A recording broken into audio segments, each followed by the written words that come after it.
प्यारे बच्चों, नवीन दैया यूट्यूब चैनल पर आपका स्वागत है। आज हमारा मैथ का टॉपिक है गणित शिक्षा के उद्देश्य एवं प्राप्य उद्देश्य, यानी AIIMS and objective of teaching mathematics. ठीक है, तो सबसे पहले हमें ये क्लियर करना चाहिए कि उद्देश्य होते क्या हैं और प्राप्य उद्देश्य क्या होते हैं। जो उद्देश्य का मतलब होता है कि किसी भी चीज़ को हम क्यों करते हैं, उस चीज़ के लिए पहले हमें कुछ टारगेट्स निर्धारित करने पड़ते हैं कि हमें ये क्यों करना है। जैसे मैं एक आपको छोटा सा एग्जांपल देना चाहूँगा। जैसे आप बीएड कर रहे हैं, क्यों कर रहे हैं? क्योंकि आपको टीचिंग लाइन में जाना है, आपको टीच करना है, पढ़ाना है, ठीक है, आपको अध्यापक लगना है। तो ये आपका क्या है? उद्देश्य है। ठीक है, अब इस उद्देश्य के लिए आप क्या क्या चीज़ करते हैं, वो सारी चीज़ें क्या हो जाती हैं, उसके अंतर्गत जो चीज़ आप करते हैं वो होते हैं प्राप्य उद्देश्य।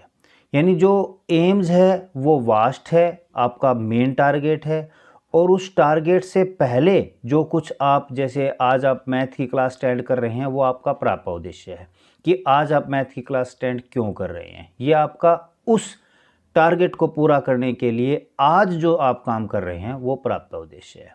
यानी देखा जाए तो दोनों लगभग एक ही चीज़ हैं, एक ही रास्ते में आने वाली चीज़ें हैं। ठीक है, तो गणित शिक्षा के उद्देश्य एवं प्राप्य उद्देश्य आज हम डिस्कस करेंगे। इसका मैंने बेसिक बात आपको बता दी है कि क्या होता है उद्देश्य। रिपीट कर दे रहा हूँ, उद्देश्य क्या है? उद्देश्य का मतलब है कि जो आप मेन आपका टारगेट है, और प्राप्य उद्देश्य क्या है? उस टारगेट को पूरा करने के लिए जो आप छोटे छोटे टारगेट्स पूरा करते हैं वो। जैसे आपको अध्यापक लगना था, अध्यापक लगने के लिए आपने फर्स्ट क्लास की, सेकंड क्लास की, थर्ड की, फिर 10th तक की, फिर आपने बीएड में एडमिशन लिया। तो ये आपके क्या हैं? छोटे छोटे उद्देश्य, इनको आप क्या कहेंगे? प्राप्य उद्देश्य। ठीक है, अब आप इन दोनों चीज़ों के आधार पर अब देखा जाए तो आप अपना पूरा क्वेश्चन लिख सकते हैं। ठीक है, तो मेन होता है कि आप उस चीज़ को समझ जाएं। अब मैं इसके बारे में बता रहा हूँ आपको। अब जो हमारी एजुकेशन सिस्टम है, विद्यालय पाठ्यक्रम में प्रत्येक विषय का अपना अलग स्थान अथवा महत्व होता है। जब तक हमारे समक्ष उस विषय को पढ़ने और पढ़ाने के लिए कोई निश्चित उद्देश्य नहीं होंगे, तब उस विषय को भली भांति हम नहीं पढ़ पाएंगे। अनेक शिक्षा शास्त्रियों ने शिक्षण की संपूर्ण प्रक्रिया को त्रिध्रुवीय प्रक्रिया, यानी जो एजुकेशन सिस्टम है हमारा वो त्रिध्रुवीय प्रक्रिया है, यानी इसके 3 एक्सिस होते हैं, जिसमें मुख्य रूप से लक्ष्य, साधन और साक्षी, ये 3 ध्रुव होते हैं। इस प्रकार कक्षा में अध्यापन जो हमारी प्रोसेस है वो कंप्लीट होती है। अब ये क्या है, लक्ष्य क्या है, साधन क्या है और साक्षियाँ क्या हैं, इसके बारे में आपको बता रहा हूँ। ठीक है, जो लक्ष्य है, लक्ष्य क्या होता है वही मैंने आपको बताया है कि आपका एक टारगेट होता है। तो क्लास में टीचर का भी अपना एक टारगेट होता है। कक्षा में अध्यापक द्वारा कुछ लक्ष्यों तथा उद्देश्यों का निर्धारण किया जाता है। ठीक है, ये उसका एक टारगेट होता है कि भाई मैंने क्या अचीव करना है। अब टीचर का भी एक टारगेट होता है, स्टूडेंट्स के भी टारगेट्स होते हैं। तो आप कोई भी काम करते हैं तो वो टारगेट्स के आधार पर करते हैं। इसके बाद होता है साधनों का निर्धारण। अब साधन क्या है? उस टारगेट्स को पूरा करने के लिए हमें किसी चीज़ की हेल्प चाहती है। ठीक है, जैसे अब मैं आपको ऑनलाइन एजुकेशन दे रहा हूँ, तो ये फ़ोन एक हमारा क्या है? साधन है। ठीक है, फ़ोन के थ्रू हम बना रहे हैं, तो वो क्या हो गया? हमारा साधन हो गया। तो निर्धारित उद्देश्यों या लक्ष्यों की प्राप्ति के लिए कुछ साधन का निर्धारण किया जाता है, जिनमें मुख्यतः पाठ्यक्रम एवं शिक्षण विधियाँ आती हैं। अब जो मैथ है, मैथ के साधन क्या हैं? जो हमारी बुक्स है, जो हमारी टीचिंग मेथड्स हैं, वो मैथ के साधन हैं।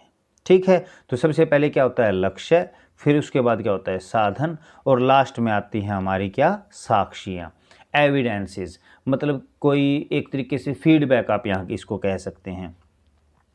इनमें अध्यापक को उद्देश्य प्राप्ति में सहायता प्राप्त करते हैं, यानी कि भाई हम वास्तव में कितना अचीव कर पा रहे हैं, नहीं कर पा रहे हैं, क्या कमियां रह रही हैं, ये सारी चीज़ें हमें क्या करती हैं? फीडबैक के रूप में, यानी ये साक्षियाँ हैं।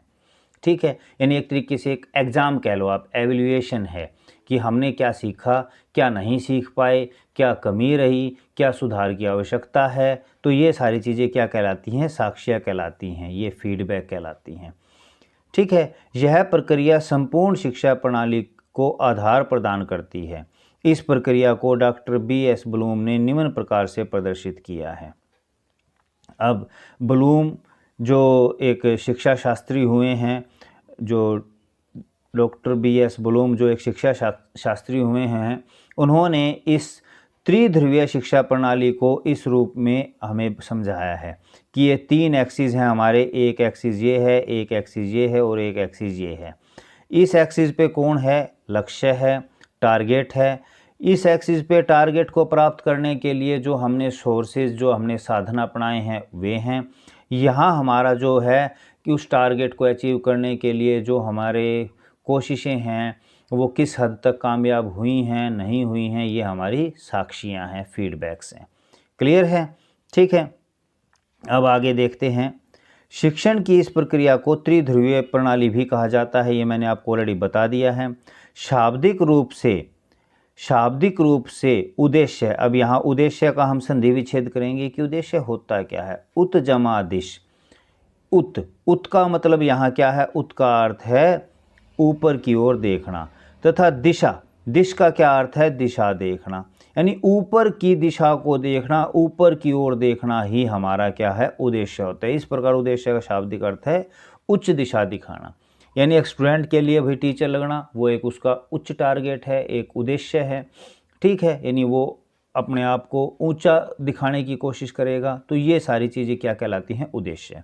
इस प्रकार गणित शिक्षण में जो उद्देश्य हैं, जो हमारा आज का क्वेश्चन है वो हम यहाँ दे रहे हैं कि क्या क्या हमारे गणित शिक्षण के उद्देश्य हो सकते हैं।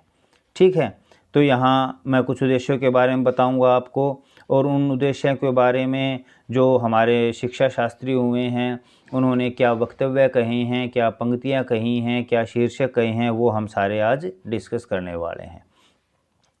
ये आपके डिस्क्रिप्टिव एग्ज़ाम के लिए और ऑब्जेक्टिव एग्ज़ाम दोनों के लिए काफ़ी बेनिफिशियल रहते हैं। ठीक है, तो ये आपको आगे चल के ये भी ध्यान रखना चाहिए कि ये चीज़ आगे चल के आपके काम आएंगी। फ़िलहाल आपके एग्ज़ाम के लिए ये पूरा डिस्क्रिप्टिव एग्ज़ाम काम आने ही वाला है।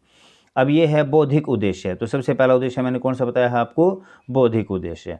बौद्धिक विकास के लिए गणितीय शिक्षण का अत्यधिक महत्व है। गणित के बौद्धिक उद्देश्य पर प्रकाश डालते हुए महान शिक्षा शास्त्री प्लेटो, अब प्लेटो ने इसके बारे में क्या लिखा है?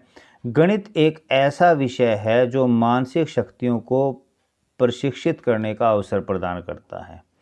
फिर हब्स जो शिक्षा शास्त्री हुए हैं उन्होंने कहा है गणित मस्तिष्क को तीक्ष्ण और तीव्र बनाने में उसी प्रकार कार्य करता है जैसे औजार को तीक्ष्ण करने वाला पत्थर। ठीक है, तो बौद्धिक का मतलब होता है मेंटल।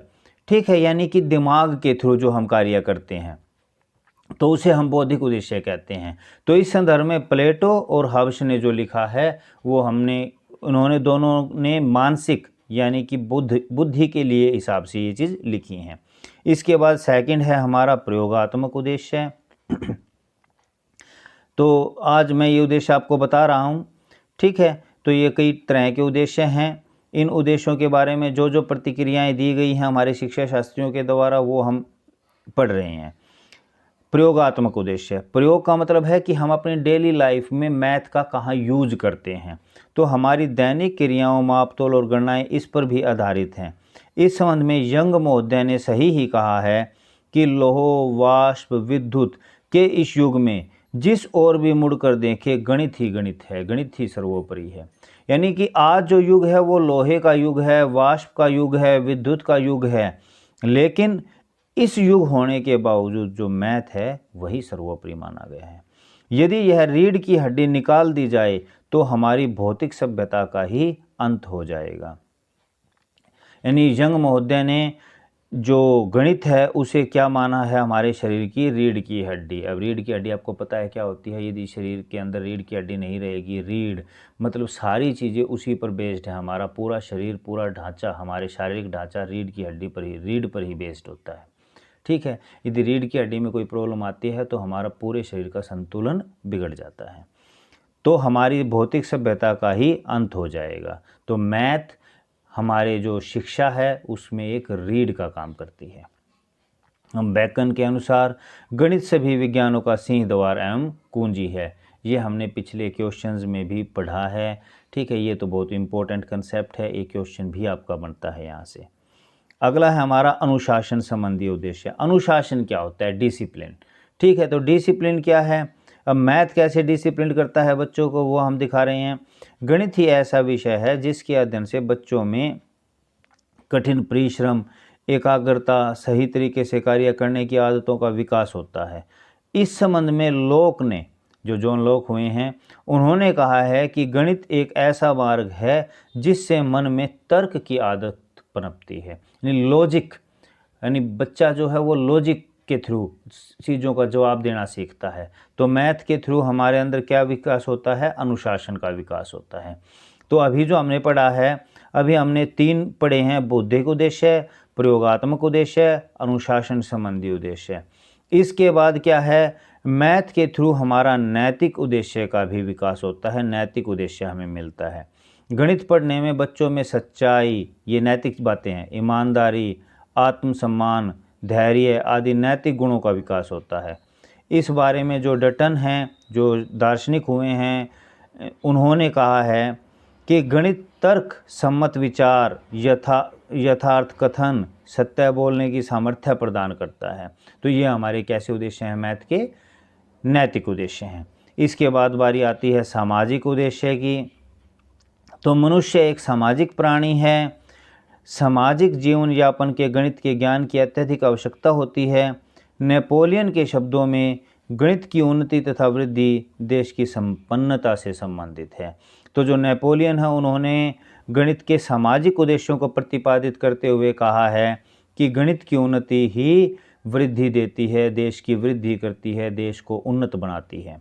इसके बाद है हमारा अगला उद्देश्य सांस्कृतिक उद्देश्य। सांस्कृतिक उद्देश्य प्रसिद्ध गणितज्ञ होगमैन ने लिखा है, गणित सभ्यता और संस्कृति का दर्पण है। संस्कृति किसी भी राष्ट्र के जीवन दर्शन का प्रतिबिंब होती है। ठीक है, ये होगमैन के संदर्भ में है। ये हमारा कौन सा उद्देश्य है? सांस्कृतिक उद्देश्य है। ठीक है, इसके बाद है हमारा सौंदर्यात्मक उद्देश्य। गणित पढ़ने वाला तथा गणित के प्रेमियों के लिए यह एक गीत है। सौंदर्यात्मक उद्देश्य, यह एक गीत है, सुंदर है, कला है। इसे कीट्स के शब्दों में सही तरह से कहा गया है कि सत्य ही सुंदर है। यानी कि जो कीट्स महोदय हैं, कीट्स ने मैथ के सौंदर्यात्मक पहलू पर जोर दिया है, सौंदर्यात्मक उद्देश्य पर जोर दिया है, और उन्होंने गणित, मैथ को ही सत्य की संज्ञा दी है। मैथ ही सत्य है, गणित ही सत्य है, सत्य ही सुंदर है। ठीक है, इसके बाद बारी आती है मनोवैज्ञानिक उद्देश्य की।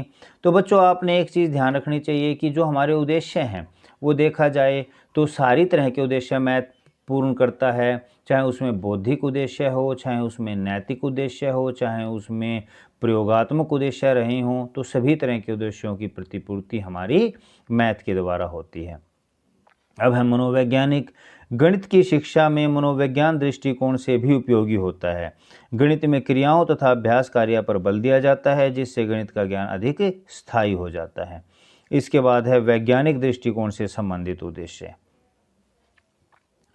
ठीक है, गणित का अध्ययन करने से बच्चों को समस्याओं का सामना करने के लिए एक विशेष प्रकार की विधि का प्रशिक्षण मिलता है, जिससे छात्र नियमित अपना कार्य करते हैं। इसी को ही हम वैज्ञानिक ढंग कहते हैं। वैज्ञानिक क्या है? वैज्ञानिक का मतलब है कि आपने किसी कार्य को नियमित रूप से करना है, फिर वहाँ से कोई खोज करनी है। ठीक है, नियमित कार्य करना ही वैज्ञानिक कार्य कहलाता है। इसके बाद है हमारा अंतर्राष्ट्रीय मूल्य एवं उद्देश्य। राष्ट्रीय शिक्षा नीति 1986 में गणित के दैनिक जीवन व राष्ट्रीय विकास में महत्व, जो हमारी नेशनल एजुकेशन पॉलिसी 1986 थी, उसमें दैनिक जीवन व राष्ट्रीय विकास के महत्व को स्वीकार करते हुए स्पष्ट किया है कि गणित तथा विज्ञान के क्षेत्र में होने वाली उन्नति तथा प्रगति को ही राष्ट्र की उन्नति के संदर्भ में देखा जाता है। तो बच्चों, ये थे हमारे गणित के कौन से उद्देश्य। इसके बाद हम डिस्कस करेंगे प्राप्य उद्देश्य को। तो एक बार मैं फिर आपको बता दे रहा हूँ जो हमारे गणित के उद्देश्य थे। एक उद्देश्य था हमारा बौद्धिक उद्देश्य, दूसरा उद्देश्य हमारा प्रयोगात्मक उद्देश्य, फिर इसके बाद था हमारा अनुशासन संबंधी उद्देश्य, फिर नैतिक उद्देश्य, फिर सामाजिक उद्देश्य। फिर उसके बाद 6 नंबर पे आया था हमारा सांस्कृतिक उद्देश्य, सौंदर्यात्मक उद्देश्य, फिर 8वें नंबर पे मनोवैज्ञानिक उद्देश्य। फिर उसके बाद था हमारा वैज्ञानिक दृष्टिकोण से संबंधित उद्देश्य और लास्ट में था हमारा अंतर्राष्ट्रीय मूल्य एवं उद्देश्य। ठीक है, इसके बाद आते हैं हमारे गणित शिक्षण के प्राप्य उद्देश्य, यानी जो ऑब्जेक्टिव्स हैं, यानी जो एक तरीके से मैं आपको फिर दोबारा से बता दे रहा हूँ। देखो, आप बीएड फर्स्ट ईयर करते हैं, वो आपका प्राप्य उद्देश्य है। आप बीएड सेकेंड ईयर करते हैं, वो आपका प्राप्य उद्देश्य है। आप बीएड कंप्लीट करके टीचर लगते हैं, वो आपका उद्देश्य है। तो सिंपल भाषा में डिफरेंस को समझ लें। प्राप्य उद्देश्य क्या होता है? जो आपका मेन टारगेट है, उस टारगेट को अचीव करने के लिए आप छोटे छोटे उद्देश्यों को पूरा करते हैं, तो वे आपके प्राप्य उद्देश्य हैं। मैथ का एक और एग्जाम्पल मैं आपको बता देता हूँ। जैसे आपने बच्चे को गुणा करनी सिखानी है, तो गुणा करनी सिखाना यानी मेन टारगेट हमारा क्या हुआ? प्रोडक्ट, गुणा सिखाना। लेकिन गुणा सिखाने से पहले हम बच्चे को पहाड़े सिखा रहे हैं, काउंटिंग सिखा रहे हैं, तो ये क्या कहलाएंगे? गुणा सिखाने के, यानी गुणा उद्देश्य सिखाने के लिए हमें किन किन प्राप्य उद्देश्यों को पूरा करना पड़ेगा? गिनती, पहाड़े आदि को पूरा करना पड़ेगा। यानी उसके ये खंड हैं, हिस्से हैं। प्राप्य उद्देश्य उद्देश्यों के खंड के रूप में ही काम करते हैं। अब इसके बाद हमारा गणित शिक्षण के प्राप्य उद्देश्य। अब गणित शिक्षण के प्राप्य उद्देश्य हमारे क्या हैं, वो हम डिस्कस करेंगे। सबसे पहला है हमारा ज्ञानात्मक प्राप्य उद्देश्य। ठीक है, अब ज्ञानात्मक प्राप्य उद्देश्य में क्या क्या बातें आती हैं? विद्यार्थी गणित के तथ्यों, शब्दों आदि का ज्ञान सीखते हैं, जो ज्ञानात्मक पक्ष है। सूत्रों का ज्ञान सीखते हैं, विधियां सीखते हैं, क्रियाओं का ज्ञान करते हैं। विद्यार्थी गणित की विभिन्न शाखाओं का ज्ञान करते हैं। विद्यार्थी गणित विषय के ज्ञान के विकास एवं गणितज्ञों की जीवनी के बारे में ज्ञान प्राप्त करते हैं। तो ये हमारे जो सारे उद्देश्य हैं, ये कौन से उद्देश्य हैं? हमारे ज्ञानात्मक उद्देश्य। ठीक है, इसके बाद बारी आती है हमारी अवबोध, यानी अंडरस्टैंडिंग, अवबोधात्मक उद्देश्य। वे कौन कौन से हैं? विद्यार्थी दिए हुए तथ्यों आदि में परस्पर संबंध स्थापित करते हैं। विद्यार्थी मिलती जुलती प्रतिक्रियाओं में अंतर स्पष्ट करते हैं। विद्यार्थी निर्धारित तथ्यों के आधार पर विश्लेषण करते हैं। विद्यार्थी कमियों को ढूंढकर उन्हें सुधारते हैं। फिर इसके बाद है हमारा कौशल संबंधी प्राप्य उद्देश्य। कौशल संबंधी, विद्यार्थी गणितीय गणनाओं को मौखिक एवं लिखित रूप में सरलता एवं शीघ्रता से करता है। गणित संबंधी यानी स्किल डेवलपमेंट, यानी क्या क्या करता है? यानी यहाँ कैलकुलेशन करता है, सवालों को सॉल्व करता है, जो जटिल समस्याएं हैं यानी जो टिपिकल क्वेश्चन हैं उनके समाधान का कौशल विकास करता है। तो यहाँ ये हमारा क्या हो गया? Skill development. इसके बाद है प्रयोग। प्रयोगात्मक का में क्या होता है? यानी कि हम मैथ का कहाँ कहाँ यूज करते हैं। जैसे दुकान पे गए हैं, वहाँ यूज कर रहे हैं। क्रिकेट खेल रहे हैं, वर्णों की काउंटिंग कर रहे हैं, वहाँ यूज कर रहे हैं। ठीक है, तो इस तरह कहाँ कहाँ मैथ का यूज करते हैं। विद्यार्थी समस्या को अच्छी तरह विश्लेषण करते हुए यह ज्ञात करता है कि इसमें क्या दिया गया है, क्या निकालना है। यानी ये तो मैथ से संबंधित हो गया, डेली लाइफ से संबंधित मैंने बताया था। विद्यार्थी दैनिक जीवन की समस्याओं को हल करने के लिए सही विधि एवं सूत्र का चुनाव करता है। ठीक है, विद्यार्थी प्राप्त हल की व्याख्या करता है और सामान्य निष्कर्ष निकालता है। तो ये हमारे कौन से उद्देश्य हो गए? प्रयोगात्मक उद्देश्य। उसके बाद है हमारा रुचिकर प्राप्य उद्देश्य। रुचिकर, रुचिकर का मतलब है इंटरेस्ट बेस, यानी बच्चे का इंटरेस्ट किस चीज़ में है, उससे वो चीज़ प्राप्त उद्देश्य प्राप्त होती है। यानी बच्चा क्या चीज़ सीखना चाह रहा है। विद्यार्थी स्कूल की पत्रिका के लिए मैथ के रुचिकर उपकरणों का लेख लिखता है, यानी मैथ पर लेख लिखता है, कविता लिखता है। ठीक है, विद्यार्थी पाठ्यक्रम से अतिरिक्त गणित की संबंधित समस्याओं, यानी पाठ्यक्रम से अतिरिक्त का मतलब है कि खेलते समय कोई भी कैलकुलेशन कर रहा है, क्रिकेट में काउंटिंग कर रहा है रनों की। ठीक है, तो ये जो क्रियाएं हैं ये हमारी क्या है? रुचिकर, यानी बच्चे के इंटरेस्ट के अकॉर्डिंग है। सांप सीढ़ी खेल रहा है, ठीक है, वो इंटरेस्ट के अकॉर्डिंग है। विद्यार्थी गणित के नियमों का अपनी रुचि के अनुसार अन्य विषयों में प्रयोग करता है। तो ये हमारे 3 जो बताए हैं रुचिकर उद्देश्य हैं। फिर उसके बाद है अभिरुचि, यानी एटीट्यूड बेस्ड। अभिरुचिकर, रुचि और अभिरुचि में डिफरेंस होता है। ये एक तरीके से गॉड गिवन होती है जो अभिरुचि होती है, और जो रुचि होती है वो हमारी समाज के अनुसार डेवलप होती है। यानी एक बच्चा कहाँ पैदा हुआ है उसके अनुसार वहाँ उसकी रुचि जनरेट होती है। ठीक है, किस क्षेत्र में पैदा हुआ है, कहाँ वहाँ की संस्कृति कैसी है, उसके अनुसार। एटीट्यूड का मतलब है गॉड गिवन ही होती है। विद्यार्थी अध्यापक एवं अपनी सहपाठियों से गणित के विषय सामग्री के बारे में विचार एवं तर्क करता है। भाई क्लास की एक प्रोसेस है कि जो स्टूडेंट है अपने साथियों से, अपने टीचर से गणित के बारे में डिस्कस कर रहा है, ये एटीट्यूड बेस्ड है।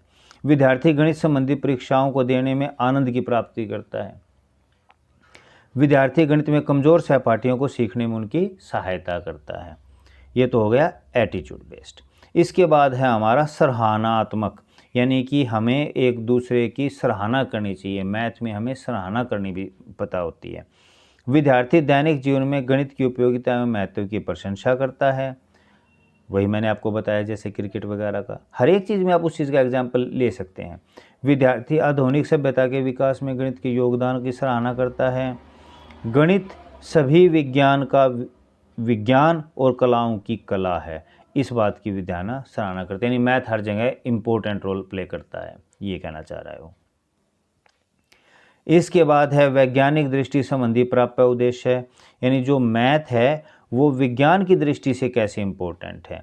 विद्यार्थी में गणित के अध्ययन द्वारा वैज्ञानिक दृष्टिकोणों का विकास होता है।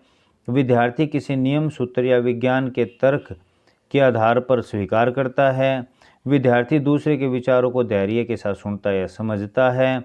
विद्यार्थी जीवन के प्रति एक वैज्ञानिक एवं व्यापक दृष्टिकोण अपनाता है। ये हमारा वैज्ञानिक दृष्टिकोण है। फिर उसके बाद आता है हमारा व्यक्तित्व संबंधी प्राप्य उद्देश्य। व्यक्तित्व संबंधी, ठीक है, तो व्यक्ति पर्सनैलिटी बेस्ड, तो उसमें क्या है कि एक व्यक्ति की पर्सनैलिटी कैसी है उसके आधार पर वो डिसीजन लेते हैं। विद्यार्थी के व्यक्तित्व में स्वच्छता, नियमितता, स्पष्टता, धैर्य, समय की पाबंदी, शुद्धता, एकाग्रता, यानी ये हमारे पर्सनैलिटी बेस्ड गुण हैं। तो इस आधार पर हमारा प्राप्य उद्देश्य काम करता है। तो मैंने उद्देश्य के बारे में आपको बताए हैं, हेडिंग्स दी हैं, प्राप्य उद्देश्य के बारे में आपको हेडिंग्स दी हैं। उसके बाद हम यहाँ डिफरेंस के बारे में डिस्कस करते हैं। डिफरेंस के बारे में डिस्कस करने से पहले मैं आपको बता देना चाहता हूँ कि आप अपनी आगे की तैयारी के लिए एक ऐप और एक हमारा यूट्यूब चैनल है, उसे सब्सक्राइब करें और ऐप को डाउनलोड करें, ताकि आप अपनी बीएड कंप्लीट करने के बाद सीटेट, एचटेट, डीएसएसबी, केवीएस वगैरह की तैयारी के लिए आप बेहतर तैयारी कर पाएँ। उसके लिए आप हमारी ऐप हरितस द एग्ज़ाम एक्सपर्ट, यहाँ मैं लिख दे रहा हूँ, हरितस द एग्ज़ाम एक्सपर्ट,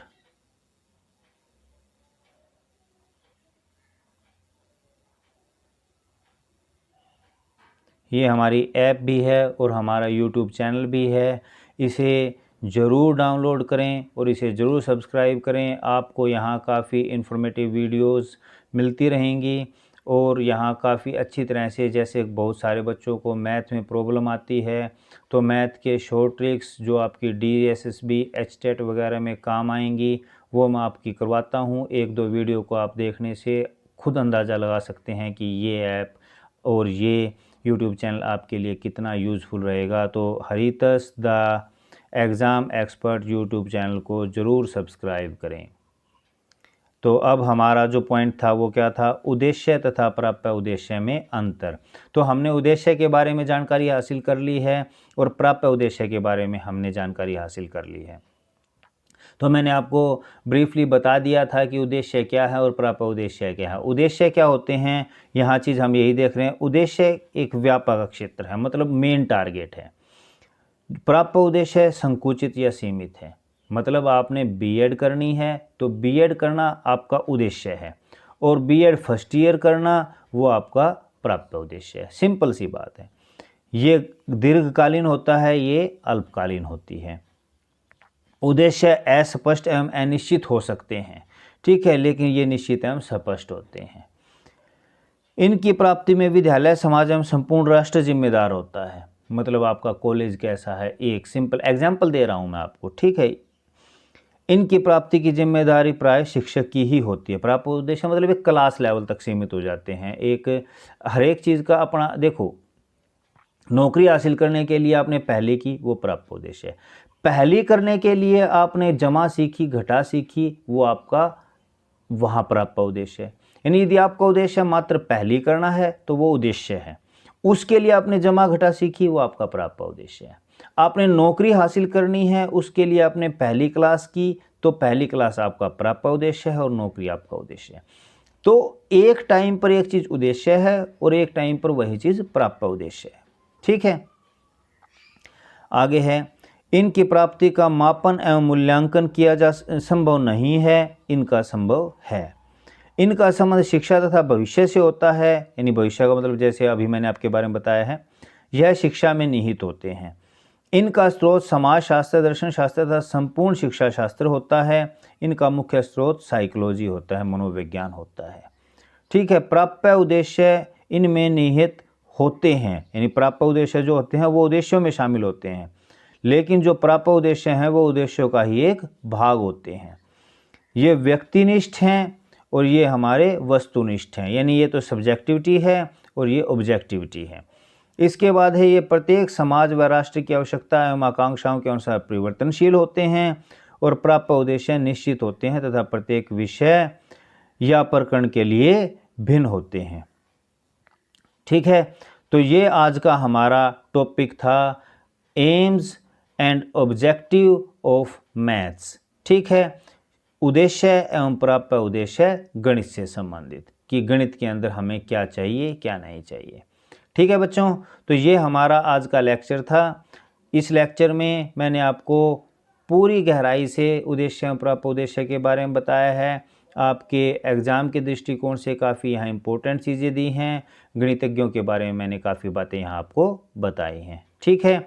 यहाँ मैंने आपको एक ऐप और एक यूट्यूब चैनल के बारे में डिस्कस किया है, तो आप उस ऐप और यूट्यूब चैनल पर को भी सब्सक्राइब करना ना भूलें, ठीक है। धन्यवाद।